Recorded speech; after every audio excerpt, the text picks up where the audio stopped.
Hello! Magandang araw po sa inyong lahat. My name is June and welcome po sa panibagong episode ng ating vlog, June's Day Channel. Eto na naman si Kimbo. Nilaglag si Marcos Jr. tungkol po sa flood control na 5,500. Ito pala hindi natupad. Budol lang. Talaga naman hanggang ngayon binubudol tayo ni Marcos Jr. So ito po ang ating pag-uusapan. Bago yan, paki-like po muna ang video ito. At syempre huwag kalilimutang mag-subscribe. So talaga namang nahuhuli. Mahuhuli at mahuhuli natin eh. Ito na, unti-unti na nating nahuhuli at sumasambulat na ang katotohanan sa taong bayan, sa buong mundo. Kung ano yung mga pinaggagawa, yung mga kabulastugan ng administrasyong ito. Pakinggan natin si Brosas. Okay. Ito na. Ipinagmamalaki ng administrasyon na may 5,521 flood control projects itong natapos mula 2022 to 2024. At may ongoing pa ngayon na 5,000 plus, Madam Speaker. May ongoing pa. Pero tuloy-tuloy ang pagbaha dito sa ating bansa. Kasama po yan sa speech ninyo, Madam Speaker. Anyari sa mga flood control projects na ito? Marami doon na medyo hindi natupad. Nako. Nagkaroon ng paglihis doon sa original plan. Kaya tingin ko kailangan balikan at this point in time. I share your frustration, Your Honor, Madam Speaker. Kailangan ko itanong Tumatawa pa. Kasi despite the DPWH Tumatawa pa si Kimbo, nangingiti pa. Which amounts to 128 billion, tas 2023, 182 billion, Billion. 244 billion. Billion. Talagang mapapatanong ka, Madam Speaker. Ayop na yan. Kasi bumabaha talaga ng todo-todo sa NCR. Okay, maikli lang po yung paririnig natin sa inyo. Yung pinarinig natin sa inyo. So, meron talagang katotohanan yung 1.4 billion a day. Dahil mahigit 400 billion yung nabanggit na budget. At ito'y simula 2022, wala pong naipakita. Talaga namang, ramdam na bumabaha pa rin sa Metro Manila at walang naipakitang project. So, nasaan yung pera na yun? Nasaan yung pera ng bayan tungkol po sa flood control? Wala na. So, paano pa natin maibabalik yan, pera na yan? Nasaan na yan? Wala na. So, alam na natin kung ano nangyari. So, yan po ang Tatak Marcos. Tatak Marcos. Yan po ang Tatak Marcos, no? So, hindi totoo yung 5,500 flood control na sinabi ni Marcos Jr. sa kanyang zona. At mayroon pa silang sinabing may 5,000 pa na ginagawa. So, wala na rin yun. Hindi na natin naasahan yun. Siguradong shoot na naman yun sa bulsa nila, no? Meron pong nabanggit si Vice President Sara Duterte na yung Davao City ay mayroon ng master plan tungkol po sa flood control. At ayaw bigyan ng administrasyon nito ng budget ang Davao. Siyempre, hindi na unity. Nanalo na sila eh. Nagamit na eh. Tapos na yung kailangan. Tapos na yung pangangailangan ni BBM kay BP Sara sa mga taga Davao. Tapos na, presidente na siya. So, wala na. Tablahan na talaga. 2022 pa lang, nangihingi na pala si BP Sara ng budget para sa Davao. Kasi mismo sila, kwento niya, binaharin sila eh. Pero hindi siya binigyan ng budget. Mayroon ng master plan na susundan. Yun po ang maganda eh. Kapag gumawa ka ng proyekto, dapat talaga may plano. Mayroon na eh. Ayaw lang bigyan. Alam na natin kasi wala na ngang unity, no? Baka sabihin ng mga anti-Duterte, bakit nung panahon ni Digong, bakit hindi nyo ginawa yung flood control na? Ulitin natin, no? maraming inatupag tinrabaho si dating Pangulong Duterte. Unang-una na dito, droga, peace and order, corruption. Yan lang yung tatlo na pinangako niya. Pero yung tatak Duterte, Skyway, yung tulay sa Cebu, Cebu Cordoba, CCLEX ba yun? Walang ganyan si Marcos. So ang tatak Marcos, corruption. Yan lang ang matatandaan natin. Ano? Nagtuturo si Kimbo. Tanungin daw sa DPWH yung tungkol sa flood control. Wala na. Wala na yan. Naglaho na yan. Pati yung pera ng bayan, naglaho na rin. No? Ang alam ko sa mga corrupt na departamento, kagaya nitong DPWH, maiisip nyo, no? Ito sa akin lang. Maraming butas-butas na daan, kalye, kalsada. Tapos yung magarang kalsada, yun ang binubutas. Yun ang ginagawa, no? Alam na natin yan. At matagal nang nangyayari yan. Ang nakikita ko, yung mga butas-butas na kalsada, pinipreserve nila. Kumbaga, diyan ka lang muna. Kung gagawin man ito, tatagpi-tagpian lang pag malapit na eleksyon. Pero hindi talaga ginagawa, no? Hindi pinupulido yung gawa, hindi tinitibayan yung gawa.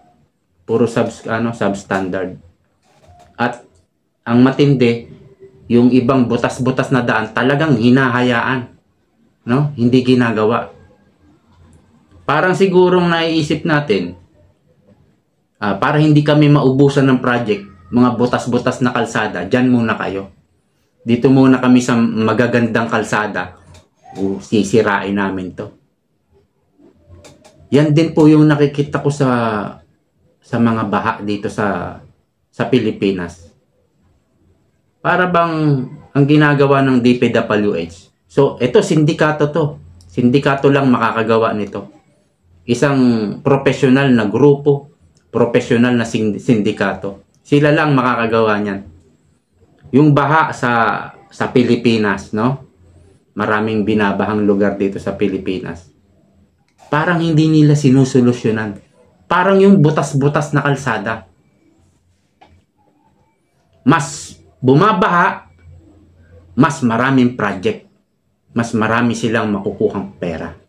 No? Continuous. Continuous yung project. Naiisip nyo?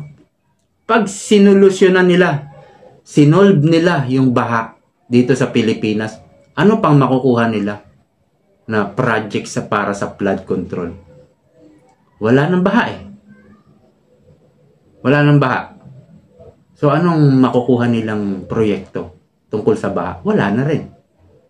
Okay? Tandaan nyo, yung gobyernong ito, walang tatak Marcos na malalaking infrastructure project. Wala tayong nakikita. Kagaya nga nung hinalimbawa ko kanina, no?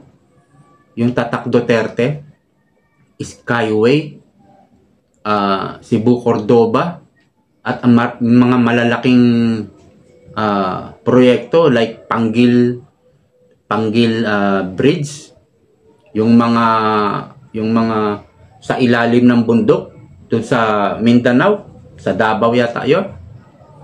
Yung under mountain,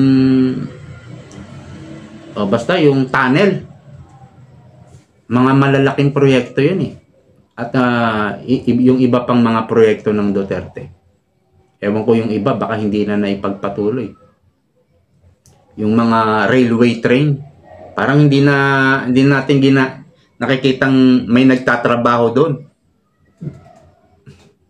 So, walang ginagawa na malalaking proyekto ang administrasyon nito. At gaya nung sinabi ko, kalsada, baha, parang pinipreserve nila. Diyan muna kayo, mga baha, mga butas na kalsada. Parang ayaw talagang isolve, no? Dahil nga ito yung nakikita natin, no? Pag sinold nila yung baha na yan, di wala ng flood control project. Wala ng project, no? Wala ng income tungkol sa flood control. Saan sila pupunta kung wala ng flood control? Kung wala ng baha? Mapupunta sila sa malalaking proyekto. Kumbaga, hanggang sa mapaganda yung Pilipinas, yung bang maayos na kalsada, kumpleto na sa mga tulay, lahat ng mga, 'di ba, ano tayo, island, nagduktong-duktong na. Parang ayaw nila na magawa lahat yung mga kailangang proyekto. Kasi maubusan sila ng proyekto. Yan ang nakikita natin eh. Bakit hanggang ngayon? Yung baha sa Metro Manila, hindi masolusyonan. Samantalang nagawa naman sa BGC. Gumawa sila ng bunker doon. Doon shoot yung tubig ulan. Hindi binabaha.